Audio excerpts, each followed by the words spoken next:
Un outil que beaucoup esquivent mais qui peut faire toute la différence lorsque tu modélises sur Archicad. Dans cette vidéo, je te montre de façon pratique comment modéliser un dôme islamique sur Archicad en utilisant essentiellement l'outil Coq. Un outil vraiment libre, flexible et surtout très léger par rapport à l'outil Forme d'ailleurs. C'est très idéal pour créer n'importe quelle forme sur Archicad, peu importe sa complexité. Alors sans plus tarder, on va passer à la création du volume. Donc outil Coq, puis voilà, on a l'option soit de dessiner en plat, en polygonal ou en demi-sphère. Voilà, pour cet exemple, on va utiliser la demi-sphère. Puis pour tracer, on va entrer le rayon. Donc ici, à titre d'exemple, on va mettre 1,20 m. Je travaille en centimètres, puis on valide. Ok, c'est parti, on va zoomer là-dessus. Puis, après avoir sélectionné, on a la possibilité dans les paramètres de venir soit de modifier l'altitude. On est à 0 ici. Puis, l'épaisseur. Voilà, on est sur 5, juste pour nous permettre de dessiner librement notre volume. Donc, on a aussi la possibilité de modifier la texture, mais on va aller sur ça. Donc, OK. Et voilà ce que ça donne. Voilà. On va voir ça en 3D. Pourquoi pas la solution. OK. Donc, voilà ce que ça donne. On va transformer ça en une cône en cliquant tout simplement sur voilà. Insérer nouveau nœud. Et puis, notre volume devient un cône. On va transformer ensuite en cylindre. Donc on écarte le sommet 1,20 m. Voilà, ça devient parallèle au rayon. Donc on obtient automatiquement notre cylindre. Donc l'objectif c'est pas vraiment d'obtenir un cylindre, mais voilà, c'est le chemin. Donc pour commencer à modéliser notre dôme, on va passer en coupe. Donc la création de la coupe. Allez, rapidement, on va tracer la coupe. Puis, vous l'observez, on va passer après une sélection. Voilà, on va ouvrir selon les paramètres actuels, les paramètres de la vue actuelle. Le réglage de la vue actuelle, on clique dessus et notre coupe apparaît, Et on va, voilà. Bon, pour pouvoir modifier librement cette coupe, on va un peu faire la rotation pour avoir cette ligne bleue que vous voyez à l'écran à l'extrémité de notre coupe. C'est à travers cela qu'on va modéliser notre forme. Donc, sans plus tarder, on va faire la rotation. CTRL R pour la rotation. Ok, c'est parti. Donc, on va observer notre volume en coupe. Et après sélection, remarquez que notre ligne bleue est bien et belle aux extrémités. Vous allez voir pourquoi on fait ça. Donc, voilà ce que ça donne en plan. Puis voilà, en volume, c'est aussi ça. Alors, sans plus tarder, on va augmenter un peu la hauteur pour avoir la flexibilité dans la modélisation. Voilà. On va tracer les repères pour nous permettre de dessiner les différentes parties de notre dôme.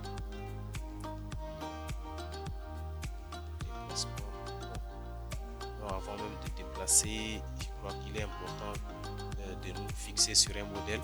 Donc pour cet exemple, j'ai pris sur internet l'image de notre dôme que nous allons modéliser. Donc voilà, quand vous avez téléchargé, vous pouvez facilement aller chercher une image et l'importer sur Archicad pour vous servir de base. Donc on va juste mettre cette image à côté là. Voilà, c'est trop gros. On va redimensionner. Donc modification, donc édition, on passe à modification et puis on va chercher redimensionner. Donc redimensionner est juste là. On clique sur redimensionner, ok. Puis on va fixer 2 points. Puis on va entrer la distance souhaitée entre ces deux points, donc 1,50 m. Voilà, on réduit comme ça. Donc on va rapprocher ces dessins de notre coupe pour l'observer de près et imiter sa forme. On place là, bon, juste à côté, ça me va. Voilà, c'est plus visible. Je peux voir et travailler en même temps. Donc on va commencer à placer nos repères pour nous permettre de nous fixer sur la coupe et de modéliser. Donc ce repère de base, les distances que j'entre ici sont juste illustratives pour vraiment permettre d'imiter normalement, sinon j'évolue sincèrement sur la proportion. Les mesures ne servent pas à grand chose ici. Voilà. Et de votre côté, vous pouvez entrer des vraies mesures. Et là, j'essaie juste de placer des bases en quelque sorte. 25 cm. Ok. Non. 25 cm, mais là, la distance du haut reste un petit peu petite, entre 15 cm. Placer nos repères maintenant, on va créer des nœuds. Donc pour créer des nœuds, vous allez cliquer sur l'option création des nœuds qui est juste là au-dessus de paramètres. On va cliquer sur ça. On place nos différents repères. Et puis sans plus tarder, on va commencer la modification. Donc très simple. 70 cm, on déplace le nœud vers l'intérieur et regardez, ça commence par créer quelque chose d'un peu bizarre. On va matérialiser les courbes qui sont là. Il faut adapter, voilà, le volume à l'imagination ou bien la conception qui est juste là à côté. Ok. Donc déplacer ce nœud un peu vers l'intérieur. Voilà, comme ça c'est pas mal. On va ajuster encore cette partie-là un peu en utilisant la courbe, bien sûr. Quelque chose comme ça. Moi, ça me va en tout cas. Voilà, on va être parfait que ça. On va continuer à modifier la courbe intérieure qui n'est pas assez jolie. Voilà, on va juste extruder vers l'extérieur.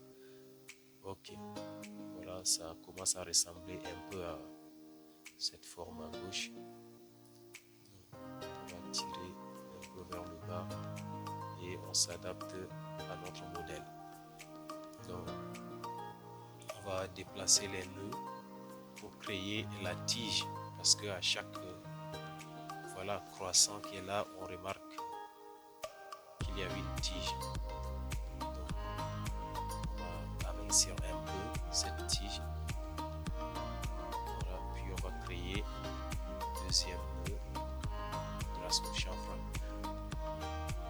Passons à la création du deuxième nœud après la tige, parce que la tige n'est pas un peu longue par ici. Si tu es intéressé de connaître les raccourcis, mets un raccourci en commentaire et je t'envoie une liste de 30 raccourcis Archicad que tu vas utiliser pour évoluer rapidement sur tes projets. Il suffit de me laisser un raccourci en commentaire.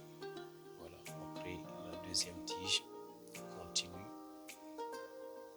avant la deuxième courbe qui va dessiner la demi-sphère tout autour, disons même la sphère tout autour de notre volume. Voilà.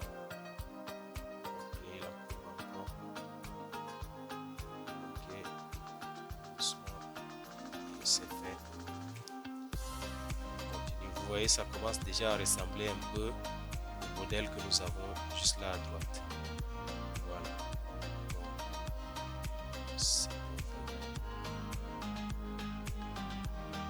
On va chercher à bouger un peu le nœud supérieur vers pour avoir une courbe un peu supérieure à la première que nous avons là juste en bas.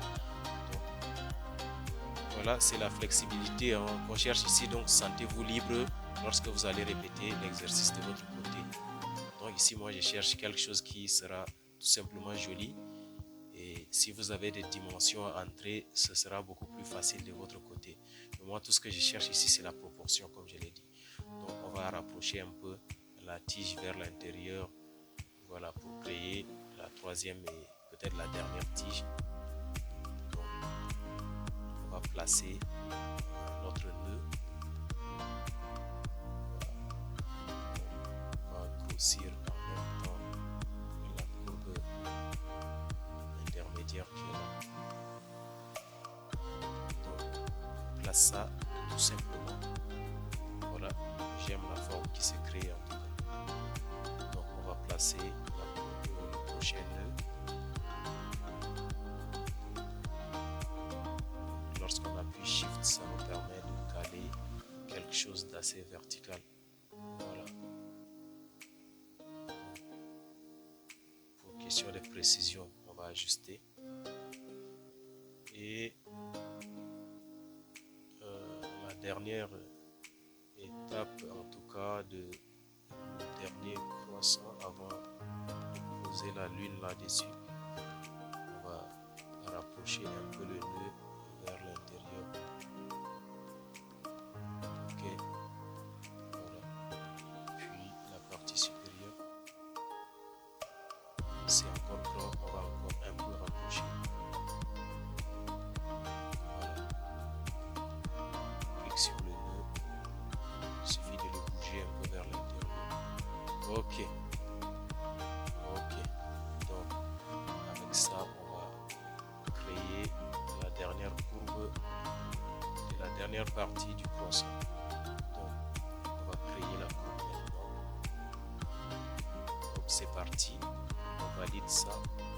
Ok, ça ressemble un peu à un trophée, ça va. Ok, on va observer en 3D pour voir ce que ça fait. Donc remarquez qu'on a un volume simple, unique et léger d'ailleurs. Et là, vous avez la possibilité de remplacer la texture. Donc, rapidement, on va sélectionner. Puis, dans les paramètres, on va mettre métal or. Donc, voilà, ça va beaucoup plus briller comme à l'affiche. Okay. Et voilà ce que ça donne. Donc, pour la deuxième partie, abonne-toi, commente